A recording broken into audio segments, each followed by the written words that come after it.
5 जुलाई 2017 की सुबह एक आदमी बैंकॉक में अपने लैपटॉप और अपने विला के सामने ऑनलाइन बैठा है। वह केवल अपने छद्म नाम अल्फा ओ 2 के तहत जाना जाता है। वह एक बहु करोड़पति है, एक शानदार जीवन जीता है और महंगी कारों को चलाता है। वह थाईलैंड में सुरक्षित महसूस करता है।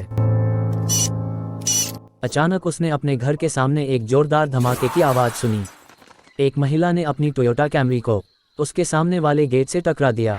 वह सब कुछ छोड़कर अपने घर से बाहर दुर्घटना स्थल की ओर भागा। एक गलती जिसके गंभीर परिणाम होंगे। ड्राइवर है रॉयल थाई पुलिस बल का एक एजेंट। FBI और DEA जांचकर्ता महीनों से इस पल का इंतजार कर रहे थे। 7 देशों के अधिकारियों ने इस दिन के लिए लगातार काम किया है।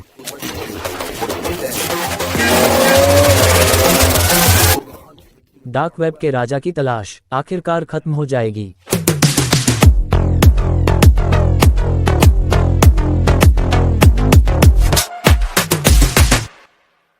वायर्ड पत्रकार एंडी ग्रीनबर्ग ने द डार्क नाइट किंगपिन की खोज पर एक बहुभागीय श्रृंखला में कहानी प्रकाशित की है। इसके अलावा ऑपरेशन बेयोनेट पर एक अभूतपूर्व डार्कनेट डायरीज एपिसोड भी है, जो इस वीडियो के अध्याय 3 में शामिल है, जिसे आप पा सकते हैं। 2010 के विदेशी विवरण में दोनों लिंक डार्क वेब गति पकड़ रहा है। गुमनामी और गोपनीयता के वादे अधिक से अधिक लोगों को आकर्षित कर रहे हैं। बिटकॉइन के लिए धन्यवाद भुगतान का एक नया रूप है जो अधिकारियों द्वारा नियंत्रित नहीं है। यह अपराधियों के लिए पहले से कहीं अधिक आसान हो गया है। डार्क वेब के आगमन के साथ अपने उत्पादों को बड़े पैमाने पर ऑनलाइन बेचने के लिए बिल्ली और चूहे का एक विशाल वैश्विक खेल शुरू हुआ और यह आज भी जारी है। अरबों और अरबों डॉलर का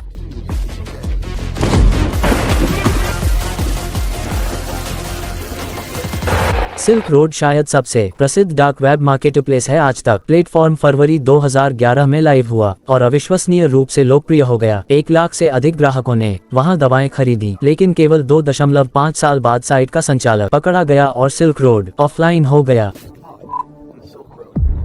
अधिकारी लड़ाई में एक उदाहरण स्थापित करना चाहते थे। नशीली दवाओं के खिलाफ सिल्क रोड के संस्थापक को आजीवन कारावास की सजा मिली, लेकिन व्यवसाय इतना आकर्षक था कि अन्य ऑपरेटरों को दूर नहीं किया जा सकता था। इसलिए सिल्क रोड के बंद होने के बाद अंधेरे बाजारों की संख्या बढ़ गई। वे सभी शीर्ष स्थान के लिए सोच रहे थे। सिल्क रोड 2.0 को केवल 35 दिनों में रिलीज किया गया था। अपने पूर्ववर्ती के बंद होने के बाद साइट 1 वर्ष से भी कम समय तक जीवित रही। एवोल्यूशन 2 सिल्क रोड के तुलनीय आकार के साथ एक और लोकप्रिय बाजार था। एवोल्यूशन पर चीजें खरीदने के लिए आपको प्लेटफॉर्म पर एक खाते में बिटकॉइन का भुगतान करना पड़ता था, एक प्रकार का डार्क वेब एस्क्रो खाता। और एक बार जब बॉट आइटम ग्राहकों के पास पहुंच गए तो विक्रेताओं को भुगतान किया गया। प्लेटफॉर्म ऑपरेटरों के पास हर समय अविश्वसनीय धनराशि थी। किसी न किसी बिंदु पर इन ऑपरेटरों ने इस पैसे को चुराने का फैसला किया। एक तथाकथित निकास घोटाला एगोरा को भी एक के रूप में नामित किया गया है। सिल्क रोड के योग्य उत्तराधिकारी, लेकिन संस्थापकों ने स्वेच्छा से अगस्त 2015 में साइट को ऑफलाइन ले लिया। व्यापार बहुत गर्म हो रहा था। निकास घोटाले, स्वैच्छिक निकासी और हैक की गिरफ्तारी, ये सभी जुलाई 2014 में एक नए उभरते डार्क वेब मार्केट अल्फा बे को फायदा पहुंचा रहे थे। एक व्यक्ति जो खुद को अल्फा O2 कहता है, केवल 5 महीने बाद अल्फा बे विकसित करना शुरू कर देता है। उसका प्लेटफॉर्म शुरू में लाइव हो जाता है। शुरुआत में केवल चुराए गए क्रेडिट कार्ड डेटा की पेशकश और बिक्री की जाती है, लेकिन अल्फा बे जल्दी ही डेटा और लॉगिन के अलावा अधिक आकर्षक उत्पादों की पेशकश करना शुरू कर देता है। अब ड्रग्स, हथियार और मैलवेयर हैं। मनी लॉन्ड्रिंग जैसी सेवाएं भी प्रदान की जाती हैं। कुछ चीजें निषिद्ध हैं, लेकिन आइटम बाल दुर्व्यवहार से संबंधित डेटा हैं। छिपा हुआ रन और रूस से चुराए गए बैंक खाते की जानकारी सख्ती से प्रतिबंधित है। अल्फा O2 शायद रूसी कानून प्रवर्तन एजेंसियों के साथ खिलवाड़ नहीं करना चाहता है। शायद वह भी चाहता है जांचकर्ताओं को गुमराह करने के लिए रूसी होने का नाटक करना। वेबसाइट स्वयं अमेज़न के समान काम करती है। यह उपयोगकर्ता के अनुकूल है। इसमें खोज फंक्शन, फिल्टर और श्रेणियां हैं। आप बिटकॉइन, मोनेरो या एथेरियम के साथ भुगतान करने में सक्षम हैं। यह अल्फा बे यहाँ तक कि एक ऑफर भी प्रदान करता है, तथाकथित टम्बलर खरीदारी, जो अलग अलग लोगों से कई लेनदेन को बंडल करके धुंधली हो जाती है। प्लेटफॉर्म अच्छी तरह से काम करता है और डार्क वेब पर हावी हो जाता है, जबकि अन्य मार्केटप्लेस पॉपअप और गायब हो जाते हैं। अल्फाबे मजबूत बना हुआ है। इसकी स्थापना के बमुश्किल 1 साल बाद उपयोगकर्ताओं की संख्या तेजी से बढ़ रही है। साइट पर 2017 में 200,000 से अधिक पंजीकृत उपयोगकर्ता और 40,000 विक्रेता हैं। अल्फाबे की वेबसाइट पर 300 से अधिक आइटम हैं और हर दिन $500 मिलियन से अधिक की बिक्री होती है। अल्फा O2 हर एक लेनदेन से 2 से 4 के बीच हिस्सा प्राप्त करके पैसा कमा रहा है। प्रतिशत वह एक बहु करोड़पति बन गया है। अभी एक पूरी टीम अल्फाबे पर काम कर रही है। अल्फा O2 में स्नैक नाम का एक प्रतिनिधि है, कई मॉडरेटर हैं जो खरीदारों और विक्रेताओं के बीच विवादों को संभालते हैं, और एक PR मैनेजर है। साइट की विस्फोटक सफलता के साथ संस्थापक ने उसी दिन सेवानिवृत्त होने का फैसला किया। आज के संचालन के लिए उसने अपना नाम अल्फा O2 रख लिया है और अब से वह व्यवस्थापक बन गया है। संचार केवल अल्फा O2 रिट्रीट के रूप में सांप के माध्यम से चलता है। अमेरिकी जांचकर्ता उसकी वास्तविक पहचान पर अधिक से अधिक ध्यान दे रहे हैं, जो मंच के अंधेरे पक्ष पर शासन करने वाला शक्तिशाली मास्टरमाइंड है। इंटरनेट एक खोज है जो दुनिया भर में फैली हुई है और कई वर्षों से अधिक समय तक चलेगी। आपको मैलवेयर खोजने के लिए डार्क वेब पर सर्फ करने की जरूरत नहीं है। नियमित इंटरनेट दुर्भावनापूर्ण विज्ञापनों और पॉपअप से भरा है जो हमें NordVPN पर लाता है। NordVPN के पास है अंतर्निहित खतरे से सुरक्षा जैसी कई सुविधाएं जो VPN के साथ वेबसाइटों पर दुर्भावनापूर्ण विज्ञापनों और पॉपअप का पता लगा सकती हैं और उन्हें ब्लॉक कर सकती हैं। आप अपना स्थान वस्तुतः भी बदल सकते हैं और यह बहुत आसान है। आप एक देश का चयन करें, उस पर क्लिक करें और आप वहां से सर्फिंग कर सकते हैं। US VPN आपको कई जियो ब्लॉकिंग को बाईपास करने में भी मदद कर सकता है।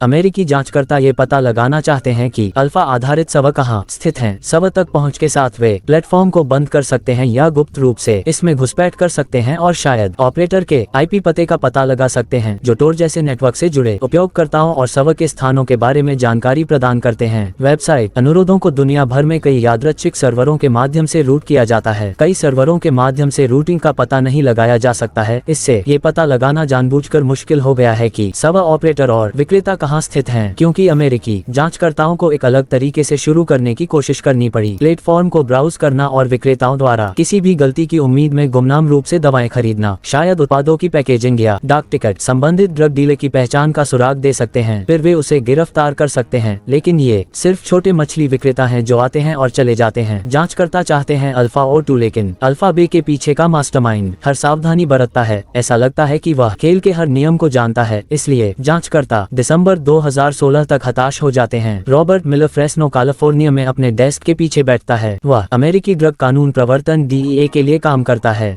अचानक उसके इनबॉक्स में एक ईमेल दिखाई देता है।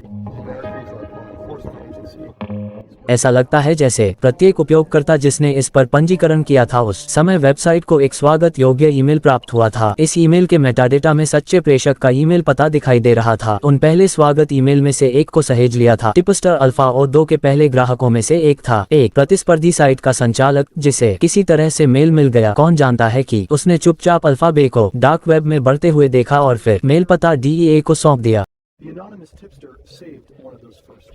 ईमेल पता दलाल Alex91@hotmail.com है। ये ईमेल पते के माध्यम से मिलर और उनके सहयोगियों के लिए यह एक बड़ी उपलब्धि थी। जांचकर्ताओं को Skyrock.com पर एक एलेक्स की 2008 और 2009 की तस्वीरें मिली, जो कि एक फ्रांसीसी भाषा का सोशल मीडिया प्लेटफॉर्म है। उन्होंने एक पुरानी डेटिंग प्रोफाइल भी लिंक की थी। ये प्रोफाइल उनके गृहनगर की है जहाँ ये स्थित है, दक्षिणी क्यूबेक कनाडा। प्रोफाइल के अनुसार वह उस समय 17 वर्ष का था, इसलिए उसके ईमेल पते में 91 वह वर्ष हो सकता है जब उसका जन्म हुआ था। जब अल्फाबे की स्थापना हुई थी तब वह 23 वर्ष का रहा होगा। उपयोगकर्ता नाम अल्फा O2 एक फ्रेंच पर भी दिखाई देता है। 2008 में भाषा प्रौद्योगिकी फॉर्म में उन्होंने बताया कि किसी छवि से वायरस कैसे हटाया जाए। उनका ईमेल पता पोस्ट के नीचे है और उनका पूरा नाम अलेक्जेंडर भी है, क्योंकि जांचकर्ताओं के पास उनका नाम है लेकिन वह कहाँ है। उन्हें काजा का पेपैल खाता मिला। उन्होंने अपना निजी खाता प्रदान किया था वहाँ ईमेल पते के साथ साथ उसके लिंक्डइन प्रोफाइल के माध्यम से उन्हें ये भी पता चला कि वह एक फ्रीलांस सॉफ्टवेयर डिजाइनर के रूप में काम करता है। वह फेसबुक पर EBX टेक्नोलॉजीज नामक अपनी खुद की तकनीकी कंपनी भी चलाता है। जांचकर्ताओं को उसकी मंगेतर की प्रोफाइल एक थाई महिला मिली जो जाहिर तौर पर कनाडाई रहती है।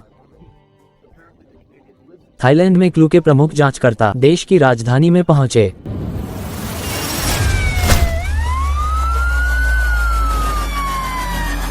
बैंकॉक।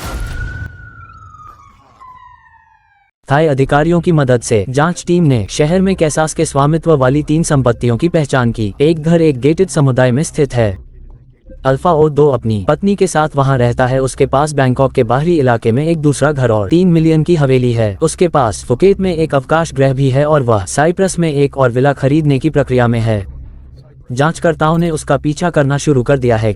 बहु करोड़पति की जीवन शैली में कई कारें शामिल हैं। बैंकॉक के आसपास ड्राइविंग का आनंद लेते हैं और उनके लैम्बोर्गिनी एजेंट उन्हें अपने मार्गों का अनुसरण करते हुए देखते हैं और अपने आईफोन को ट्रैक करते हैं। जबकि केज अपनी पत्नी के एक सुंदर घर में रहता है। वह अपने कई मामलों को बैंकॉक में अपने अन्य घरों में से एक में आमंत्रित करता है। जांचकर्ता उस स्थान को बैचलर पैड केस कहते हैं। पिकअप आर्टिस्ट का एक सक्रिय सदस्य रोमियो काज नाम के तहत पुरुष एक दूसरे को महिलाओं के साथ सफल होने की सलाह देते हैं। रूढ़िवादी पारिवारिक मूल्यों को प्रकाशित करते हैं और अपने सफल यौन जीवन के बारे में एक अर्ध सेक्सिस्ट लाइव ब्लॉग रखते हैं। इसके अलावा उनका रोजमर्रा का जीवन कैसा है, डार्क वेब के राजा के लिए बिल्कुल सामान्य, बहुत ही अस्वाभाविक। वह जल्दी उठता है और अपने सोशल मीडिया खातों की जाँच करता है और समय समय पर घर पर रहता है। वह भाषा पाठ्यक्रम में भाग लेता है या अपनी पत्नी के साथ खाने के लिए बाहर जाता है। इन दिनचर्याओं के आसपास अधिकारी सावधानी पूर्वक योजना बनाते हैं हमले से। कुछ हफ्ते पहले जून 2017 में उनकी गिरफ्तारी हुई। कुछ अमेरिकी एजेंट बैंकॉक के 5 सितारा एथेना होटल के लाउंज में बैठे थे। अचानक केस प्रकट होता है। वह प्रवेश द्वार पर अपनी पोश पनामेरा पार्क करता है और लॉबी क्षेत्र से सीधे टहलता हुआ होटल की ओर जाता है। एजेंट बैंकॉक में हजारों होटल हैं। क्या उनका भंडाफोड़ हो गया है? क्या डार्क वेब के राजा ने उन्हें मात दे दी है? केज एजेंटों से कुछ मीटर की दूरी पर एक मेज पर बैठता है। वे कभी भी उसके इतने करीब नहीं रहे हैं, लेकिन वह केवल एक बिजनेस डिनर के लिए मिलता है। एक अविश्वसनीय संयोग। इस बिंदु पर किसी को भी संदेह नहीं है कि सिर्फ 1 महीने बाद केस की मृत्यु हो जाएगी।